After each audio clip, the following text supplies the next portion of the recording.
ગીર સોમનાથમાં કમોસમી વરસાદે ખેડૂતોને રોવડાવ્યા છે। તાલાળાના ગામોમાં કમોસમી વરસાદથી પાકને નુકસાન। જાવંત્રી ગામના ખેડૂતનો 10 વીઘામાં લસણનો પાક નિષ્ફળ ગયો। ભારે પવન સાથે વરસાદ થતા લસણ પલળી ગયું। વરસાદના કારણે પાક સંપૂર્ણપણે નાશ પામ્યો છે।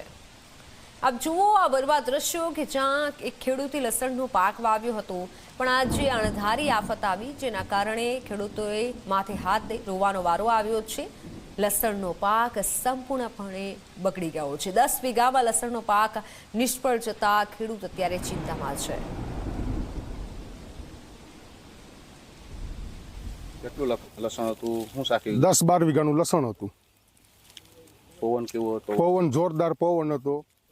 થાકેલું પણ ઉડી ગયું અને વરસાદ પછી ચાલુ થઈ ગયો, બધું પલાળી દીધું અને નુકસાની કરી દીધી। હાલ કેરી, લસણ, મગ, અડદ, ચણા તમામ પાક ખેડૂતના નુકસાનીમાં છે। સરકાર પાસે એવી આશા રાખીએ કે વળતર અમને થોડીક મળે, એવી આશા રાખીએ છીએ।